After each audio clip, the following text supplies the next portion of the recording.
So, Berto, have you heard of the incel community on the internet? 4chan, Reddit, the incel community? Are you suggesting that incels, 4chan, and Reddit are all equivalent? No, I'm just saying incels on Reddit, Yes, incels on 4chan. Yes. Are you familiar with incels? Like involuntary celibates? Yeah. Yeah. What do you know about them? Not entirely much, although it's kind of the idea of, darn it, women, something wrong with women. Like, no matter what I've tried, I can't get a woman to like me. I think they're all evil, and it's not my fault. I'm sitting here doing what I can, and darn the world, but let's stick together. Yeah, that pretty much sums it up in a nice way. So I've been getting a number of emails over the past few months asking me to talk about incels, and I get emails like this all the time, and I thought, well, I've already talked about MGTOW, men going their own way. You and I have talked about it. Which is related, I guess. Yeah. Although they decided to go their own way. Right. And I've done many episodes on the pickup artist community, which I think is, it's related. Kind of related. I've done episodes on masculinity and, all these kinds of stuff. And I just feel like, haven't we already talked enough about this thing? And, but what eventually someone emailed me the other week, and I was like, you're like a couple dozen people have asked me this week to talk about this. Did something happen? Some incel-apocalypse? And something did. It's actually a tragic event, which we'll get into. So let's introduce the podcast. This is the Psychology in Seattle podcast. I'm your host, Dr. Kirk Honda. I'm a therapist, a professor, and a non-involuntarily celibate. Wait. Non-incel? Yeah. Wait, that doesn't work. No. Anti-incel? Yeah, I don't know. My name is Humberto Castañeda, and I am a coach for those who want to learn how to huff and puff better. So, yeah, this starts off with a tragedy in Toronto. Did you know what the tragedy in Toronto? Not sure. I think it's earlier this year, a guy driving a van ran over a bunch of people. I've heard of that. Was that an incel? Did you know about I guess that sounds familiar. That was this year, huh? Did you know it? But I remember hearing about the one in France. Yeah. And then wasn't there another one in London? Yes, I remember. What's bizarre to me is I hadn't even heard about this. I hadn't even heard about this news report. Maybe I am confused because I've heard of these vans running people over. Yeah. But maybe I didn't know about this one. Yeah, Toronto, one in Canada. Right. I feel like, I would have heard about that, but I don't. We've heard about the one in North Carolina during the, was that North Carolina? It was a car, right? Yeah. Charlottesville? Yeah. Yeah. But I do remember hearing about the Canada thing. Okay, well, I didn't. I just didn't think I knew I don't think I knew it was connected to incels. Yeah, and I'm sure people in Canada are like, Kirk, you haven't heard about this. Sure. It's kind of like their 9/11. You know what I mean? In some ways, lots of people died. Yeah, 10 people died. Wow. 10 people, and it's Canada's deadliest mass killing in decades. Forever. Yeah. So essentially what happened, and I'm not going to name the attacker because as a policy, I'm not doing that because when we name the attacker or when we go into the gory details, it actually encourages people to do this. So, this guy in Canada from Toronto rented a van and ran over a bunch of people purposefully on a footpath and 10 people died and many others were injured. He was confronted by the police, and from what I can tell, what I'm reading in news reports is that he had a fake gun, something that kind of looked like a gun, and he kept reaching for it as the police were trying to arrest him. Suicide by cop. Right. And he even said in the head, shoot me in the head. In other words, don't just injure me, kill me. Right.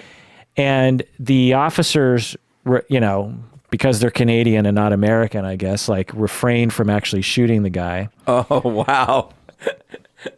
In the United States, it would have been Yeah, I think that's. I don't know the difference between Canadian police and police in the United States, but I've seen this in London too, like an armed suspect with a knife. Yeah, and they still manage to subdue the suspect. Yeah, by policy in the United States, if you're dangerous and it looks like you might have a gun somewhere within a mile of your body.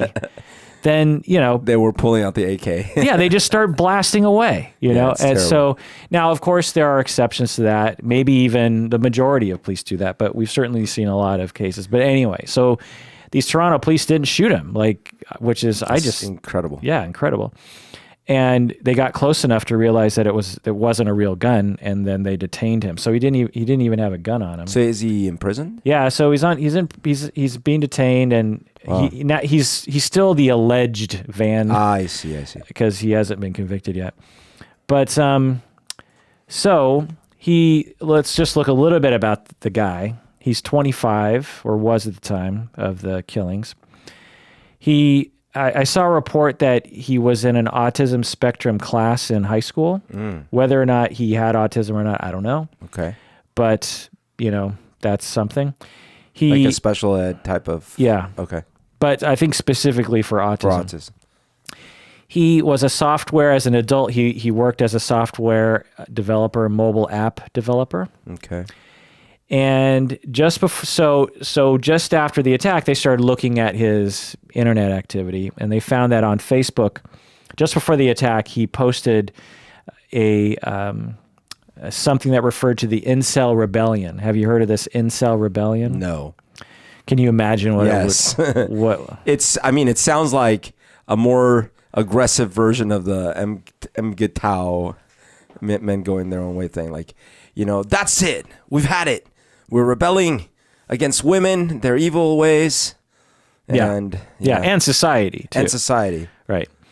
I don't know what, it's just so weird. We'll get into that later, but yeah. So he posted something about the Incel rebellion. I didn't know about it either. I looked into it. It's a thing. It's a known thing in the Incel community. They must be hurting a lot. Yeah, we'll get into that too.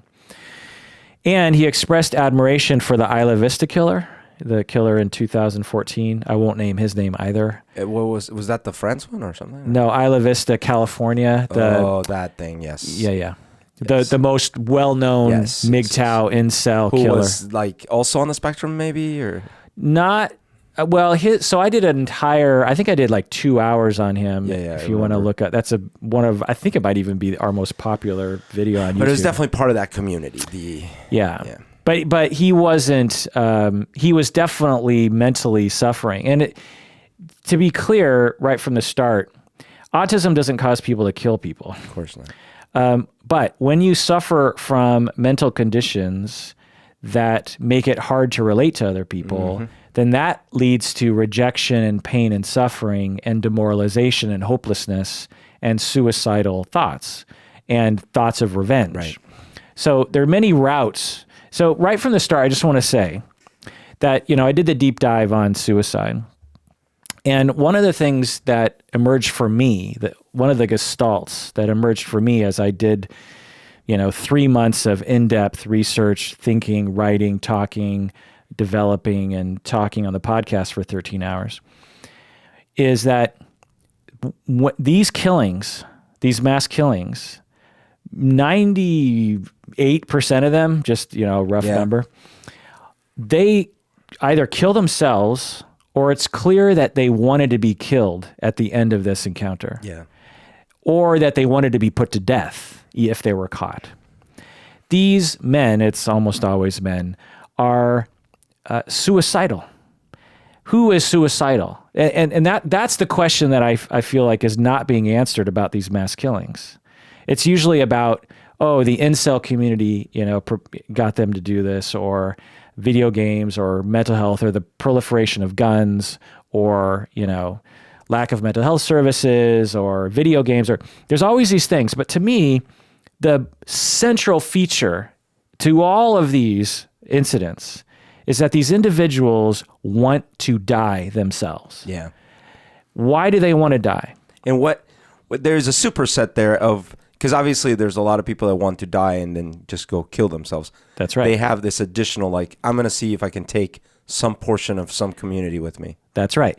There are a lot of people. So there's a Venn diagram. There's a lot of people who want to kill themselves.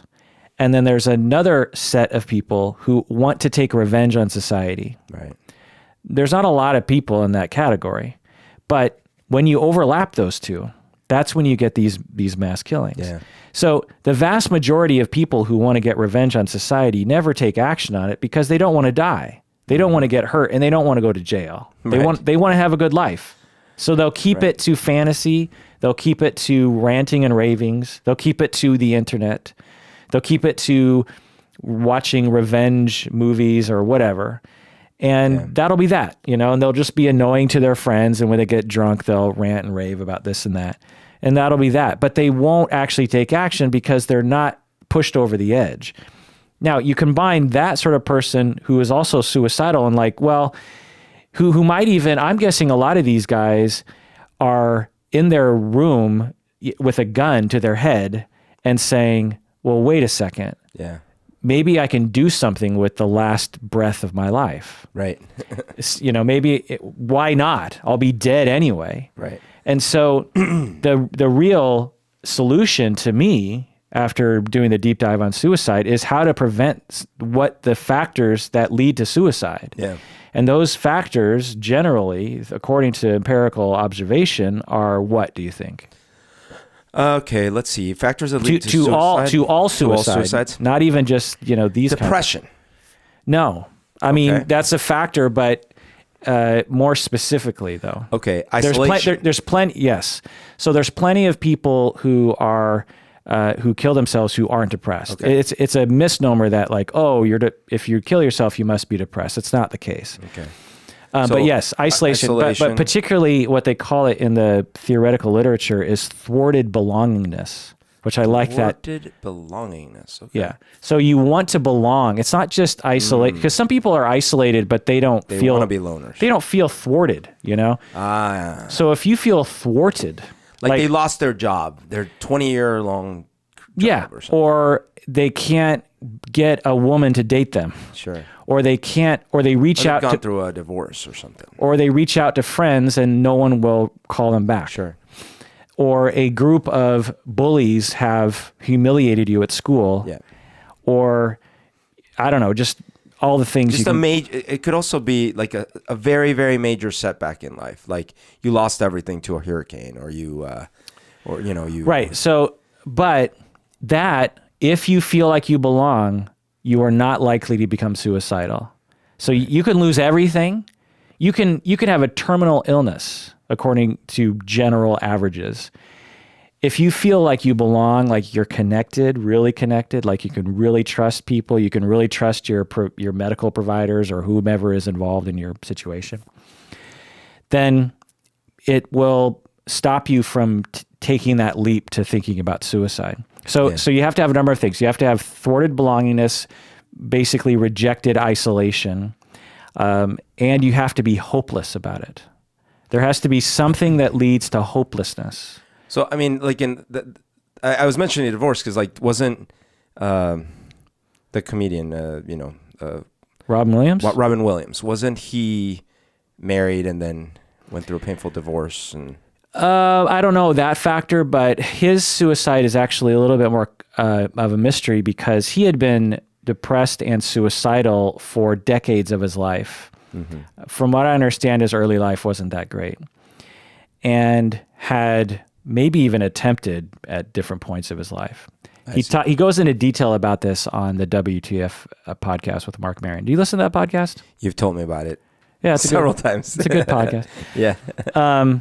He recently had an episode with Anna Faris up from Edmonds, Washington up here, and she went to UW. She might have gone to UW with you, actually. Oh, that'd be crazy. Yeah. But she's a weird one. Yeah. Didn't she break up, or they broke up? Yeah. They were our Galaxy. They were our Northwest power couple. Yeah. They were our Beyonce and Jay-Z. Yep. Chris Pratt and Anna Faris. Anyway. So, what's funny was in the beginning of their relationship, I was like, oh, Chris Pratt really married up Because, Chris Pratt was just like at the time he was just in Parks and Rec. like a secondary character. Yeah.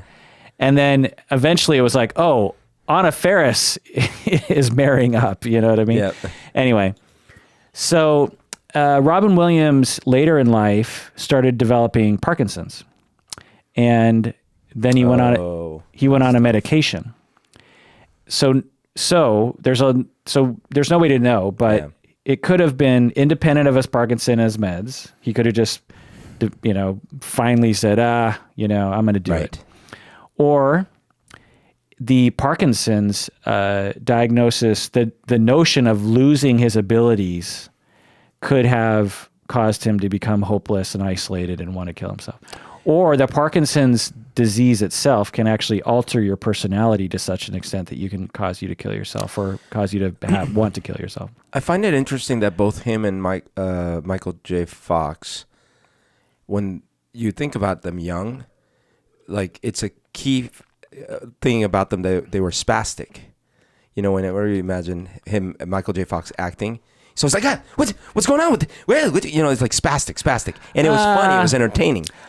Definitely Robin Williams, but I wouldn't call Michael J. Fox. I mean, I just rewatched the Back to the Future, and he was pretty young then, and I mean, it comes off as like, oh man, that guy's full of energy, but once you know what you know, you're like, wow, I wonder if he had a hard time like staying still even back then. Could be. Not like to that extent, but just more like something drove him to like always be on the move, like second to second kind of thing. Yeah, could be. Yeah. And he was also on a medication for Parkinson's that has been known to increase suicidal thoughts. Oh, wow. So people are thinking it's the medication. I'm thinking there's no way anyone would know. It could have been a totally independent factor that no one even knows about.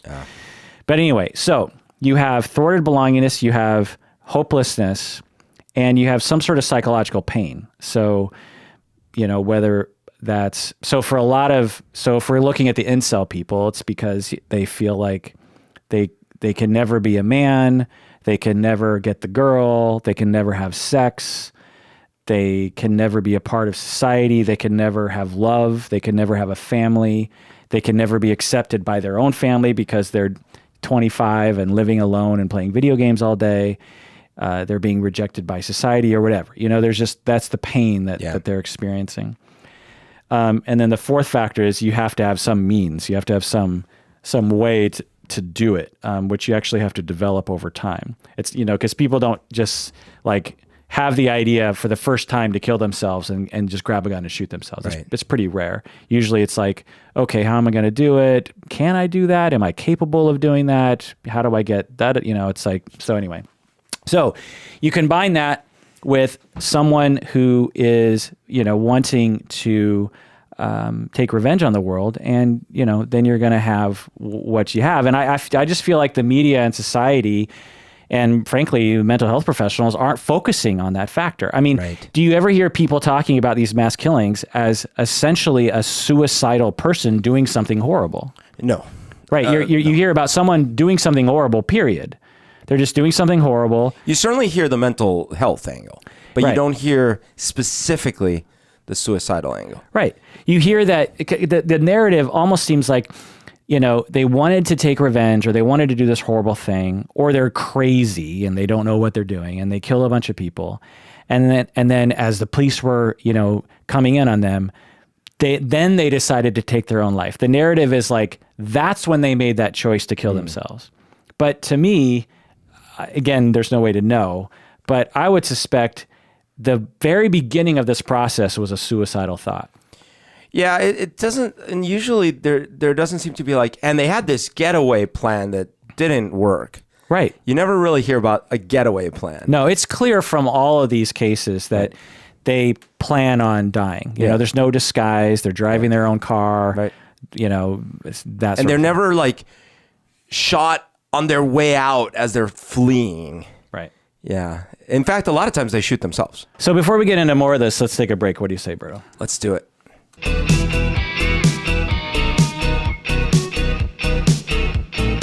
All right, we're back from the break. If you haven't become a patron, do so now. Go to patreon.com. When you become a patron, you get to sleep well at night knowing that you're not being a mooch, you MFers. Just joking. Okay, so getting back to incels and this guy. So this guy, again, he posts just before the incident when he runs over a bunch of people, killing 10 people. He references the Incel Rebellion, and he expressed admiration for the Isla Vista killer of 2014. It should be noted that a majority of the victims were women. I don't know if he was planning on that, but people ranging from their mid-20s to their early 80s. Just imagine that. Just killing, it's so upsetting. Well, so one thing that has to be part of this equation is not just the suicidal aspect, but the lack of empathy too. Right. Yeah. Well, so, which I'm assuming you're referring to what we call psychopathy. Maybe. I just mean like to sit there and say, you know, I'm going to go and take away these people from the world, from all their relatives, their family, their friends, and not even go through that mental process of like, gosh, is that right? Or no, it's just like, yep, I'm doing that. So I know, and we've had this conversation before, and I'm glad you're bringing it up because I find that even mental health I would imagine most mental health clinicians would have a similar philosophy that basically backs up what you're saying. Mm-hmm. And there's no way to know the truth here, but the philosophy is, and correct me if I'm wrong, is that there's everyone else, and then there's this small set of people who lack something that prevents them from doing these kinds of bad things, right? Oh, yeah, meaning like that. They lack empathy. There's something different. Right. There's something different and dysfunctional and pathological about this group of people that can cause them to do this. The rest of us are not capable of such a thing. Or that it turned off somehow. Turned off somehow. Well, what do you mean? Diminished somehow. By trauma. Drugs, trauma, something, yeah. So if I were to say, you know, I had a hamburger today, would you say that there was something in my brain, something different about me that caused me to have a hamburger today, that motivated me to eat a hamburger today? I mean, it might have.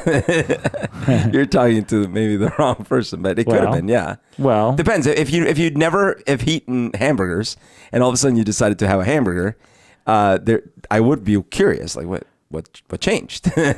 But if you sometimes have hamburgers and sometimes you don't, then I wouldn't be curious. Okay, well, then let's take it to your weird example. I've never had a hamburger in my life. Right. And then one day I decided to have a hamburger. Right. Is there something pathological or different or... Not pathological. I would just be curious, like, oh, how come? How come? But you wouldn't say, oh, you represent a small subset of humans who lack something human about you that causes you to do X, Y, or Z. And I bring up the hamburger just as that's what just popped in my head. Insert any behavior. Sure. Wearing purple pants. Sure. Becoming a Republican. Moving to Canada. You know, there's a lot of different behaviors that humans do, but there's only a small subset of behaviors that we as a society in the West and also among mental health people that we say, oh, that indicates pathology. But it's no coincidence that it's the stuff that threatens us the most. Because if a lot of people started not having empathy, we would probably fear that society is going to dissolve. Absolutely. So that's why we focus on it. But the solution to that anxiety of what does this mean or what's happening is not to throw away or to adhere to pseudoscience, essentially, which is this notion that there's empirically something different about these people. Now, if I hear that this guy, which I haven't heard anything, I did a little bit of reading, I didn't read a lot, but for everything, all accounts, people actually said he was absolutely harmless. Like he was a nice guy who was socially awkward but had never harmed anybody. Now, who knows, maybe his family will come forward and say that he was... Like Dahmer. Yeah, that he was, harming animals in the backwoods and hiding. Oh, yeah, no, I meant because everyone said the same thing about Dahmer. I know. Like he was harmless. I know. So who knows? But there are many people who do these kinds of things who have never done anything along those lines. Right. So the notion that this kind of behavior is only done by the people on that other side of this whatever kind of line people are defining, it's not found in the evidence, and it's not comforting to think about that. Basically, what that tells us is that pretty much anyone can just decide. You, Humberto, I, Kirk, can decide tomorrow to do this exact same thing if we wanted to. There's yes. and it doesn't just, and I'm not psychopathic, you're not psychopathic, but if we decided to do something like this, we could do it. It doesn't, there's not like a function in the brain that says does not compute, can't drive across, can't take action against other human beings. We'll have an experience about that for sure, but we could do it. We absolutely could, especially if we were hopeless and in pain and had a internet echo chamber and we were susceptible to that sort of cult-like experience on the internet. Yes, but so I guess I look at it like this. Any one of us could right now try to eat 200 hot dogs slathered with mayo. We could. Mm-hmm. Now, we don't for several reasons. Many of us would find that gross, but also we would probably fear for our lives, literally. Like, we might die if we ate 200 hot dogs slathered in mayo. But think about all the stupid things you've done. Well, that's what I'm getting at. Some people, let's say one day you're like, oh my gosh, I just got back from this, town, and they had a pie eating contest. And dude, I wound up in the hospital. Like, they had to pump my stomach. I could have died. I would say something like, what were you thinking? Right. That's not like you. How did you all of a sudden decide that was a good idea, right? Like, I would say something like that. Because when you graph people on a curve, there's 95 or greater % of people don't on a daily basis injure their bodies by overeating, right? But another way to put that statistic is everyone right now is doing something unique. Everyone is doing something that no one else has ever done before.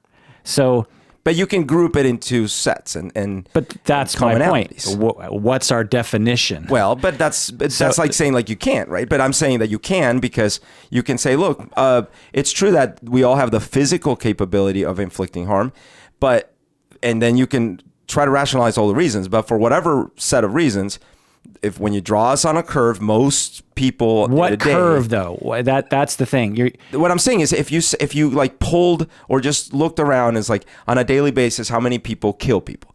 Well, very few, right? So most people are not killing people. Right. Why? We have the capability. Yeah. We don't like people. There's a lot of people we don't like. Sure. So what's the difference? There must be some difference.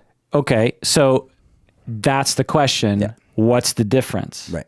It could be something that we're not looking at, or it could be something quite arbitrary, like it just sort of they had an increase in the sense of well-being related to that action. Do you know what I mean? Yeah, it doesn't have to be something pathologically wrong with their amygdala or their empathy center. Absolutely, but that's different from what I said, which is because it is. I do think that one factor that plays into our decisions every day is whether or not we care for someone else.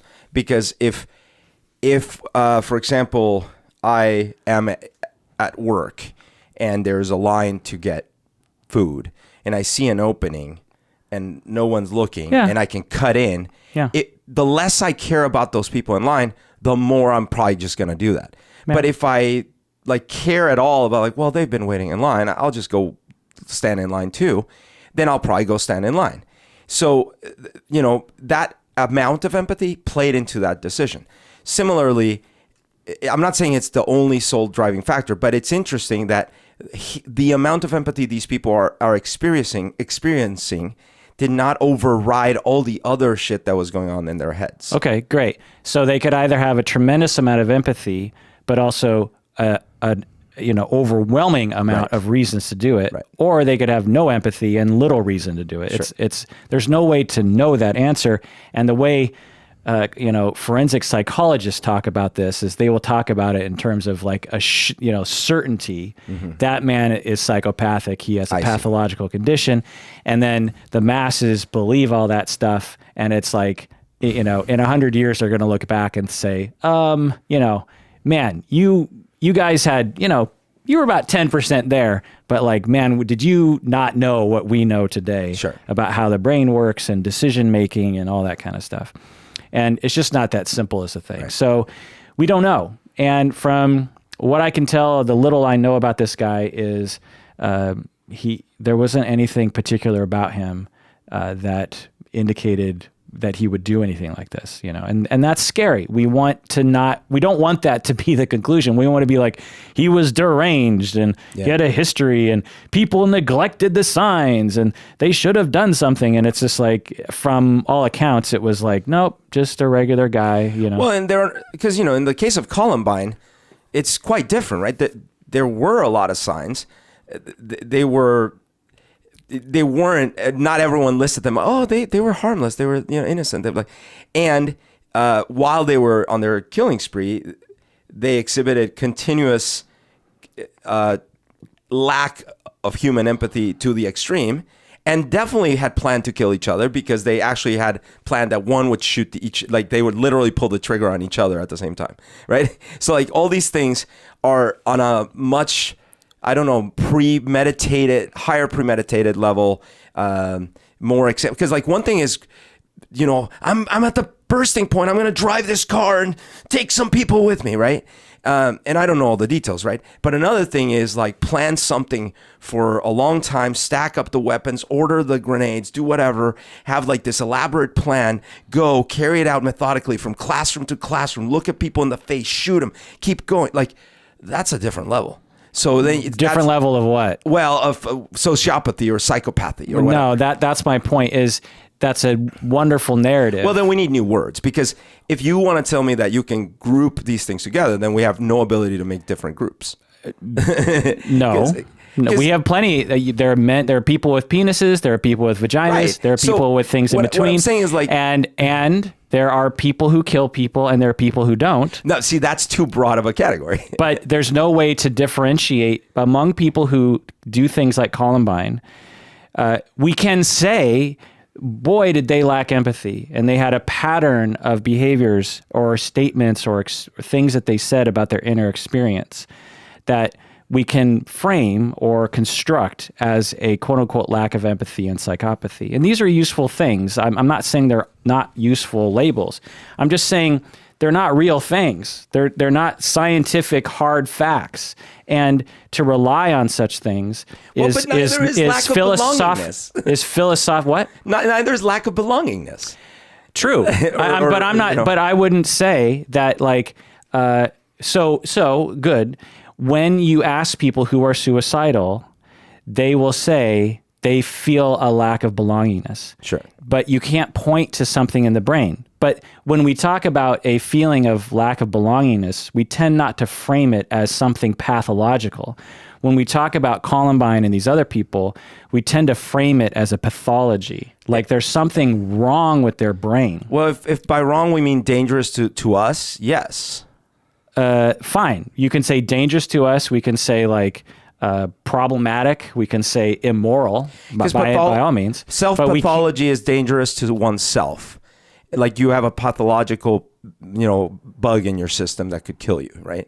Like there's a pathology there. So maybe with that, you can actually find the bug and discover the mechanism at which the bacteria is causing a problem. You might, right? Like for most of human history, you couldn't do that. But even now, there are some things that still evade us a bit, like cancer. We know what it's doing, but we don't really know how to stop it.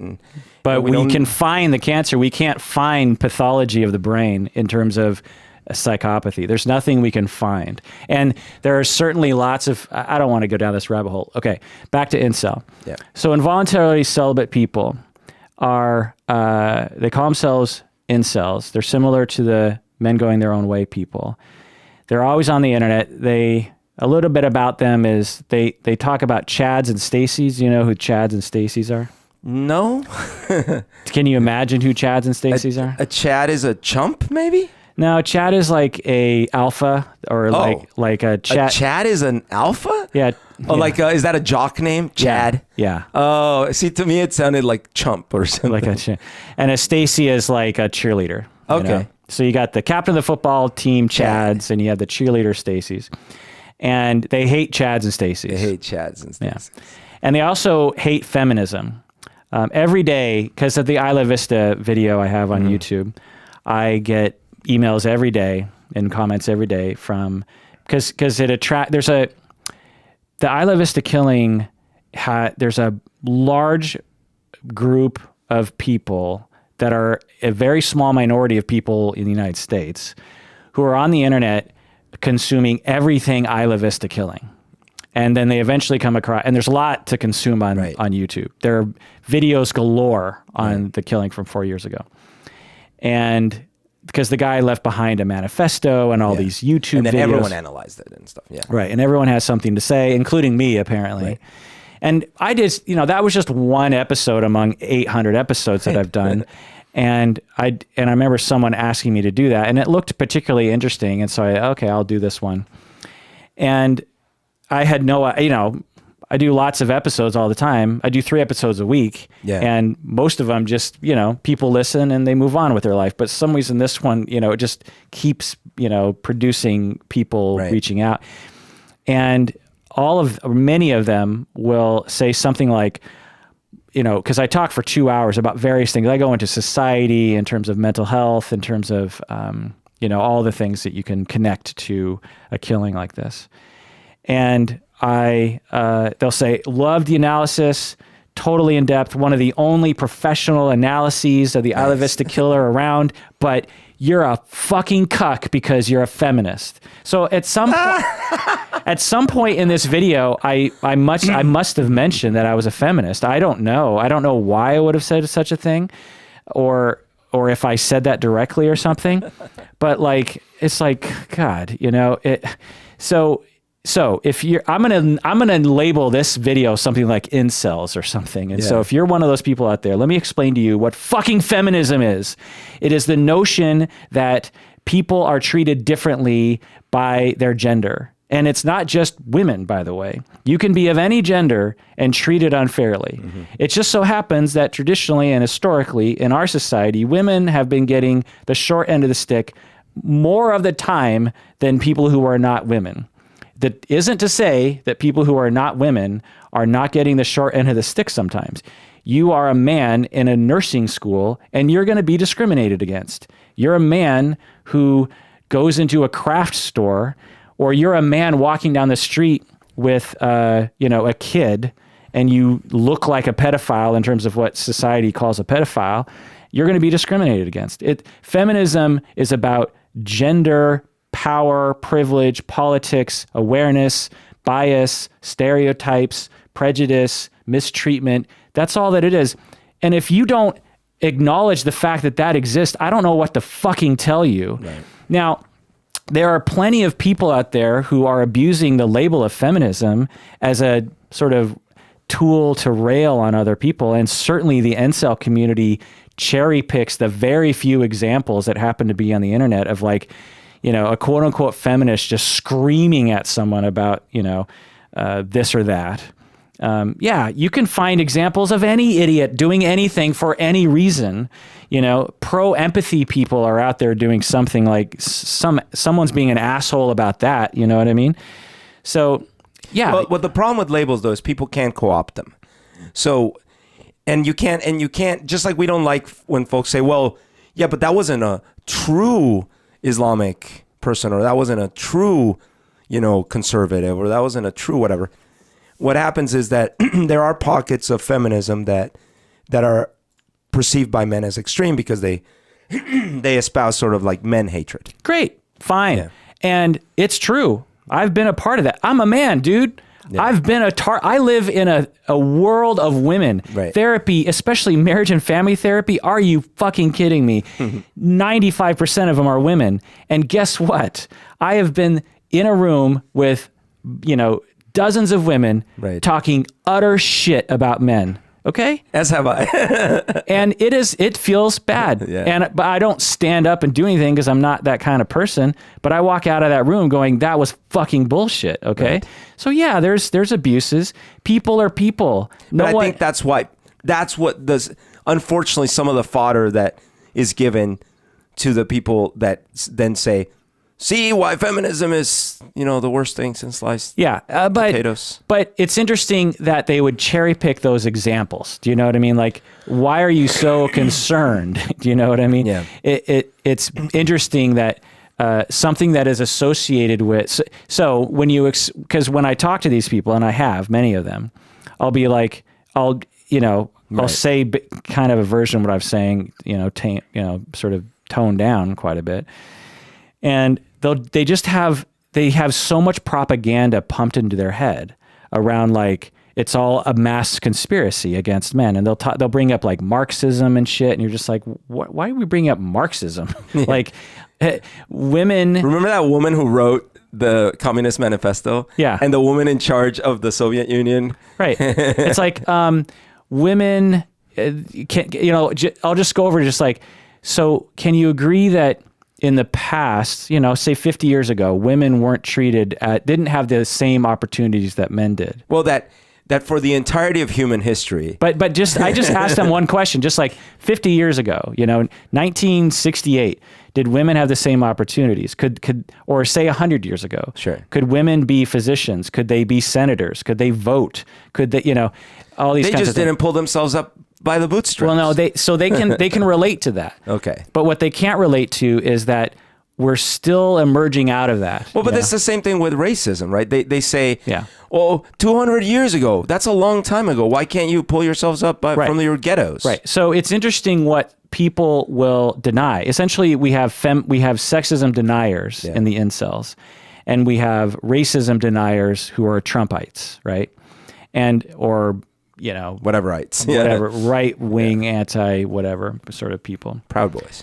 Yeah. And it's just interesting what they choose to deny, right? It's like, the right-wing anti-sexism people, or anti-racism people they probably deny sexism too.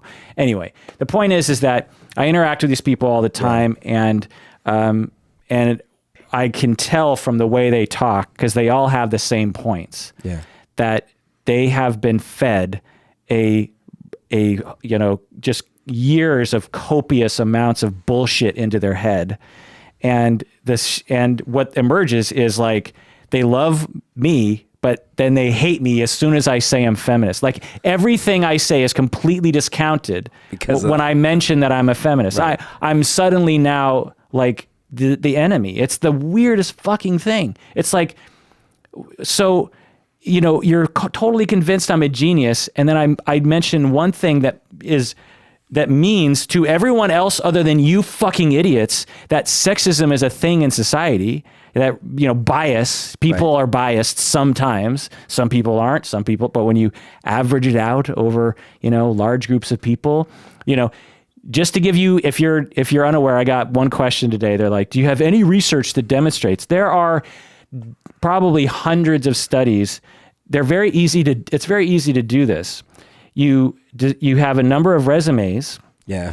And you just change the fucking name from Jenny or John, and you send it out to a employer, and it's the same resume. And you tabulate the results. And men and women employers will tend to call the male resume as opposed to the female. Yeah, they've done the same with ethnic sounding names. Jerome versus John. Yeah. Same thing. So if that doesn't prove to you at least there's some bias in society, I don't know what does. Right. So, and then of course, when you understand the broader system, it's like, it's not just hiring, but it's like the look you get, the amount of space you're allowed in a room, gender politics in a relationship, obviously getting promoted within a job, societal institutions that have certain, like the Ford Kavanaugh situation. If our society was matriarchal, I think that would have played out differently. I'm just going to take a guess and say that if our society was, 500 years of women rule, I'm just going to take a guess and say that situation would have turned out differently. So, I have a friend who asked me the other day, hey, so if you were at work and a female coworker asked to go to dinner, would you do it? And I was Start over what? If you were at work and a female coworker asked you to go to dinner, like after work, would you do it? What a weird question. Right. And I go, I mean, it depends on a lot of things, but potentially not. Depends on a lot of things. And he said, oh, yeah, no, you'd be crazy to do it under any circumstances. And I said, okay, I'm assuming you're going to some Me Too thing. Yeah. It's like, yes, it's completely dangerous nowadays for a guy to do almost anything, blah, blah, blah, blah. And then I started going like, okay. So sometimes I wish I could hook up sensors to my eyes so that you in podcast land could actually hear some indication of me rolling my eyes, because I'm rolling my eyes so hard right now. So I was sitting there going, okay, actually, how many people do you personally know are currently, under legal trouble or have lost their job because of a Me Too accusation? Oh, zero.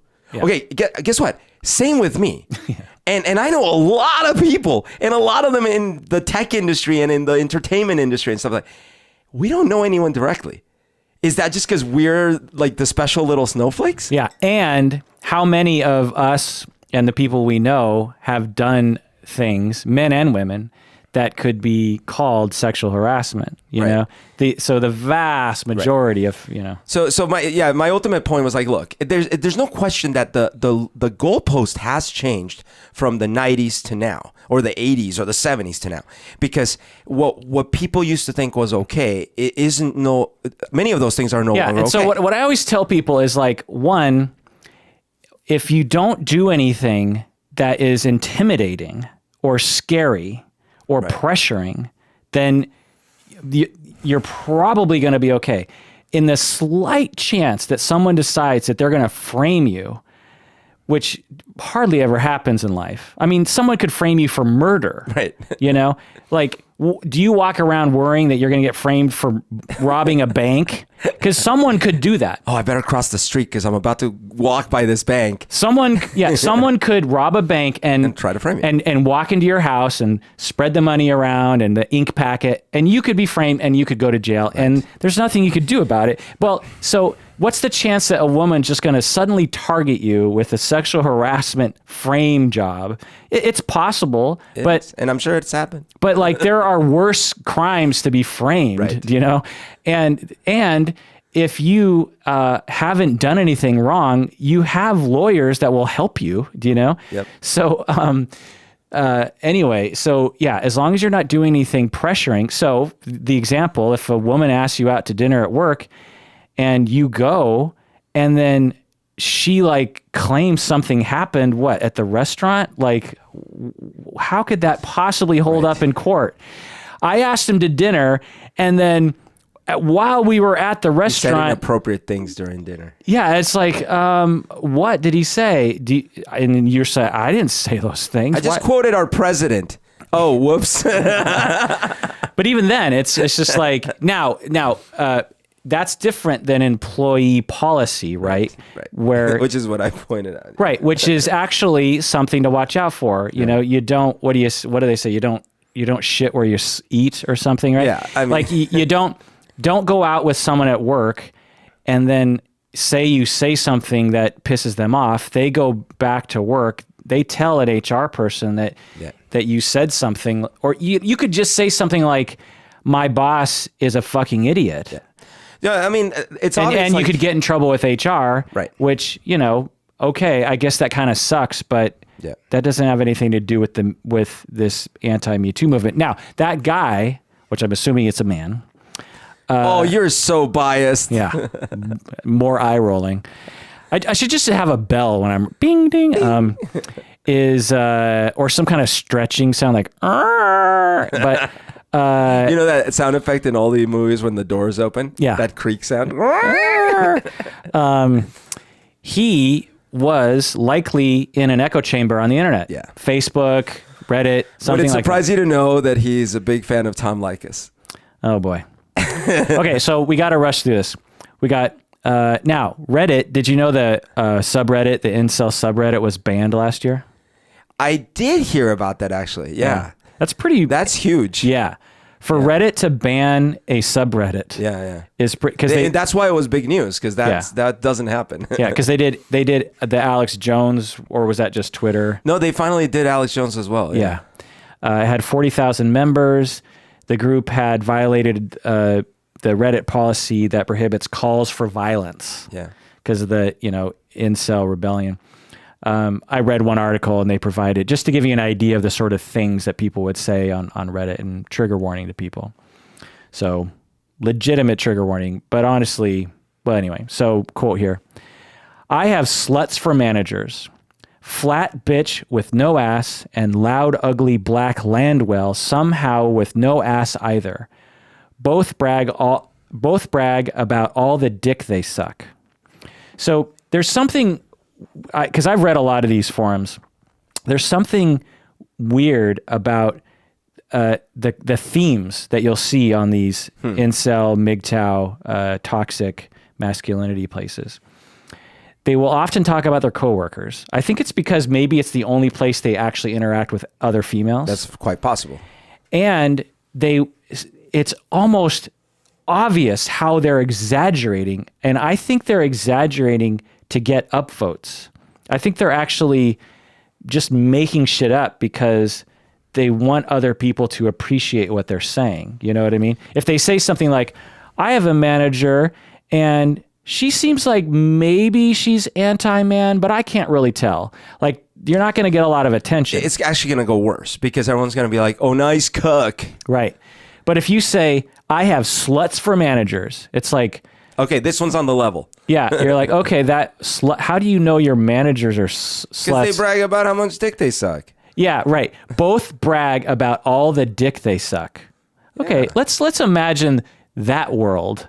Hey, so Johnny, your shift is from 8 to 4, and Jane, your shift is also from 8 to 4, and can you make sure you clean the bathrooms? By the way, I sucked a lot of dick last night. Boy, was it... How about you, Jane? Boy, was it good. You're like, come on. And then just listen to this hatred. Flat bitch with no ass and loud, ugly black land whale, somehow with no ass either. It's like... Wow. Jesus Christ. Like, and this is posting it publicly, right? Now, I've interacted with guys like this. And when you actually talk to them, because from a comment like this, you're just like, they must be like a raving lunatic. Yeah. But a lot of times they're just like a regular dude, like the guy who ran in Toronto, who ran over the people. By everyone's account, he was just like a regular guy when he interacted with them. Yeah. Shy, and quiet, but harmless. Well, it's like you never know what's in people's heads, except that when they post online, it's anonymously. You get to see through the. Well, I honestly think that, so we can't discount that some of these people on the incel forums don't have a mental illness like mania. So when you're manic or you're psychotic, you are not thinking straight. You're confused. Yeah. You have delusions. And I know people who will, when they get manic, when they get psychotic, they will go onto the internet, because when you become psychotic and manic, people don't want to hang out with you, especially if it's like your 20th episode, because by then you've really isolated yourself. Well, but you have all this energy and you have all this intent to communicate. And so, you got the internet. Yeah. So I know psychotic people who will just sit there for 20 hours a day, just, doubling down comment. Yeah. In this one really narrow area. Yeah. So I imagine some of the people in the incel community are like that. It's probably not a majority. It's probably 5%, but we can't discount that. I also wonder about alcohol and drugs. Right. So other drugs. Right. You're upset. You've been hurt in the past. But also, I think that a lot of these people, so you could have some trolls, legit, just people just be like, oh, this is fun. I see the game here. I'm 13. That's another thing. Like, how many 13-year-olds are on the incel subreddit going, at work, blah, blah, blah. Yeah, they're just like, I get this game. Blah, blah, blah. Like how many 9-year-olds have access to Reddit? Scary. Yeah. 90% of 9-year-olds have access to Reddit these days, because Reddit isn't a banned site. It's not a porn site. Yeah. It's just it's a regular, aggregator. Aggregator? Neither is 4chan. Yeah. It's not an aggregator. It's what would you call Reddit? Like a forum, essentially. Yeah, it's like a bulletin board. Bulletin board, yeah. But another thing is that I think some of these people might be exaggerating their own rhetoric just because it's sort of fun or cathartic or something. Anyway, so they refer to this incel rebellion, and the incels believe themselves to be kind of like an oppressed class, like they're slaves rebelling against society, or they're women, trying to march or something. Yeah. And so the thing I should also say is that not all incels, not all incels. There's plenty of incels who are involuntarily celibate because they're like, you know what? I'm just going to admit that women don't want to have sex with me, and I'm just going to accept that, and I'm going to get support from my friends who are also incels, and we're going to go out together. And, at least I have a friend group. Right. And we'll share pornography tips and pocket pussy tips. And oh, my God. There's nothing wrong with that. Nothing wrong with, a good pocket pussy tip. You know what I mean? With a good, not bad pocket pussy. How much lube, how to clean it. Oh, my God. There's nothing wrong with that. But there's nothing wrong with that. Nothing wrong. Not that there's anything wrong with that. There isn't. There's nothing wrong with an incel, someone who is celibate involuntarily, who wants to hang out with other people similarly. And can you have, so if I have a pocket pussy in one of my so that's the irony pockets, is pocket pussies actually can't fit in your pocket. No? They're too big. God damn it. Well, but imagine I buy an extra big jacket just to fit it. Okay. And then I have my other incel buddy come and fuck it from the side. Oh. Does that make us something other than just incel buddies, or? I don't even. So email, no, I'll tweet Berto at psychoberto.com or psychoberto. Oh, God. Psych0berto. Psych0berto. Tweet Berto the answer to that question. Oh, that's terrible.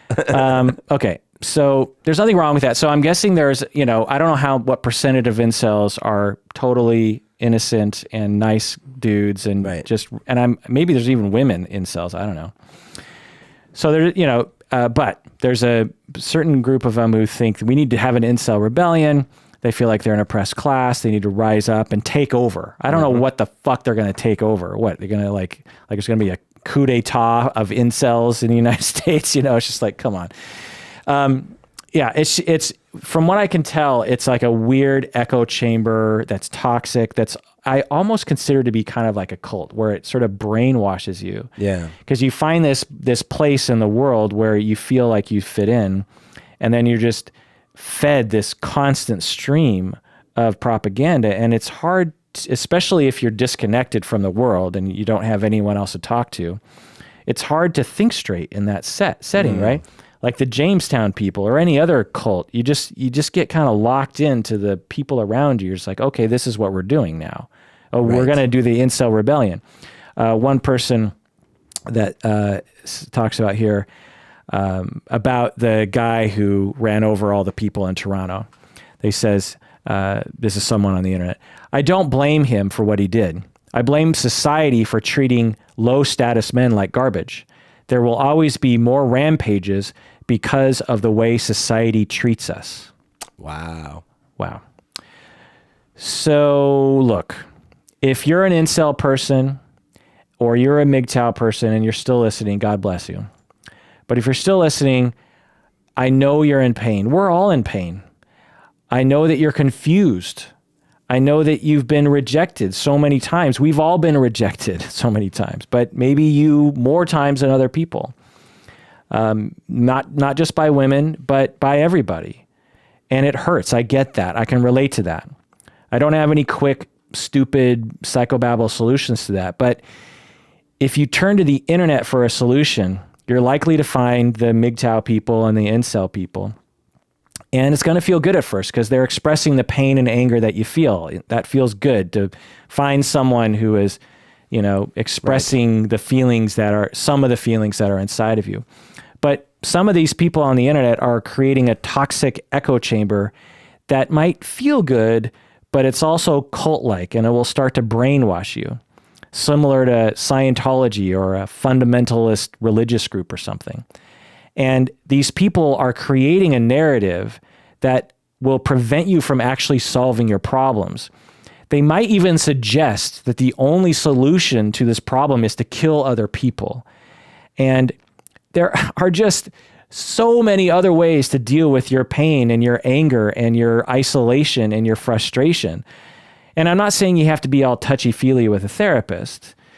What I'm saying is just don't go to the incel people or the MGTOW people or the red pill people. These are a small minority of people in the world, even in the United States. They dominate the fucking internet, but these are very rare individuals. Talk to anyone else. Just you would just walk down the street, just randomly talk to someone. In all likelihood, they're not a MGTOW person, you know? And they will tell you that it's normal to feel pain and it's normal to feel hurt when we're rejected. It's normal to be angry about it. We've all been through it. You know, find some other friends, anybody. Maybe even grab someone from the MGTOW community and say, hey, could we just hang out, get a burger, and not talk about all this incel, rebellion stuff? Could we just go to a movie and, I don't know, can we just forget about women for a bit and just have can we go fishing? That's another thing. Get outside, get to the nature. Could it be like incels going their own way from incel communities? Oh, I like it. There's a whole big world out there, and 99.9999999% of the world has no idea what an incel is. I talk to people every day about this, and every once in a while I'll just be like, so do you know what MGTOW? I mean, the first time I brought MGTOW up to you, you didn't even know what it was. I did not know. Yeah. And so, but to you, if you're an incel or a MGTOW person, you feel like it's the whole world. It's not. It is not the whole world. Everyone knows what it's like to be rejected. Everyone knows what it feels like to be demoralized. Everyone knows what it feels like to be hopeless. And there's so many other paths to take that don't involve this weird propaganda within the incel community. Email me. I talk with people like this all the time. One of the main episodes that I've done about this is called How to Meet a Woman.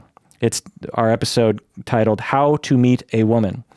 And this was a guy who wasn't a MGTOW or an incel person, I don't think, but he talked like one of them.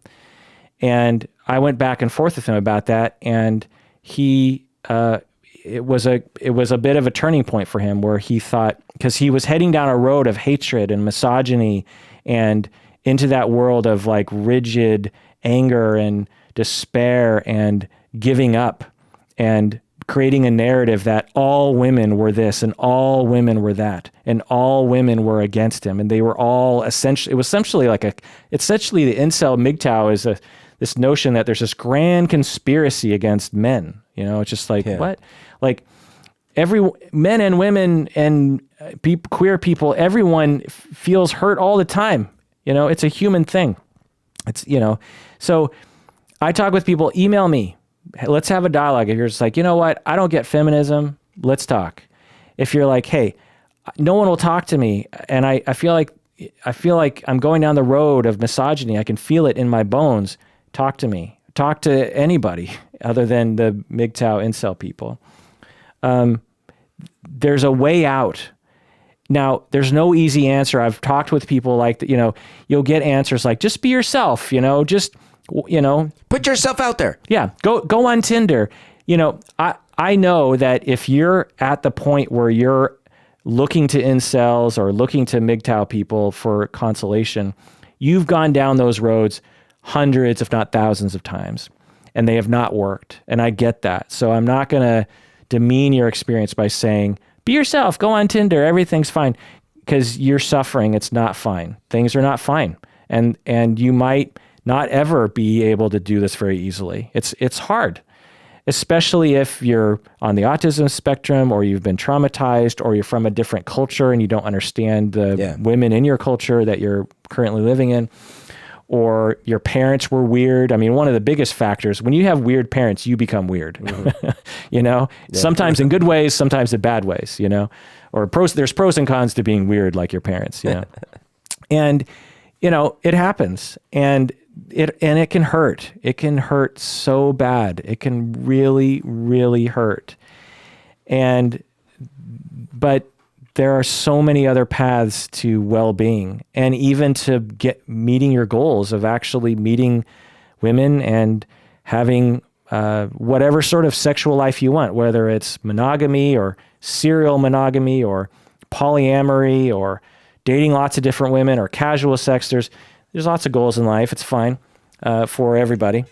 And there's just so many other ways to do it. And I just encourage you, if you're listening thus far, I'm guessing you at least like us. So please contact us because we can help you with that. Any last word, Berto? Yeah, I would just have three things. If I could give any advice, it would be, number one, look into Buddhism. Number two, take up meditation. And number three, get very, very serious about a hobby. Like, do it seriously. Get very deep into it. Why Buddhism? Because the original Buddhist path was this realization that life is suffering, that suffering is unavoidable unless you change how your mind looks at things and processes them. Because, the Siddhartha, whatever his name was, he was like a king and he had everything. But he realized that no matter if you were poor, if you were rich, no matter what, people were always like unhappy. And then they'd be like, oh, but I just need a bigger house. And then they'd get the bigger house and they're like, oh, I'm still unhappy. No matter what, everyone was still unhappy. So his whole path was, well, why are people unhappy and what can we do about it? And he basically was like, oh, okay, so you're always going to be unhappy because you always want stuff. You always want stuff, and you either don't get it and you're unhappy, or you get it and then you're unhappy because you want more stuff. And then his whole thing was like, I'm gonna basically change the way I think, the way and then a lot of that was through meditation and whatnot. So that's why I'm saying, you cannot sit there and paint this rosy picture of the world for yourself. It's sort of like what you were saying. It's not that, oh, come on, just keep trying, it'll work out, right? There's people in much worse situations than you, by the way. There are people that were born paraplegic or with a severe Down syndrome, or people that lost like abilities throughout life. They went blind or whatever. There's people that went to the war and came back super injured. You're not in the worst place. And yet all of us have to keep going in some way, right? But so if you're looking for ways to like figure out how to deal with the pain and how to deal with the disappointment of life, I don't think you can do it just by, keeping that chin up and put on a cheery face. But you got to like change your brain somehow. And so I'm just recommending stuff that seems to have worked for other people out there in the world. Well, thanks for joining us out there. Please take care of yourself because you deserve it.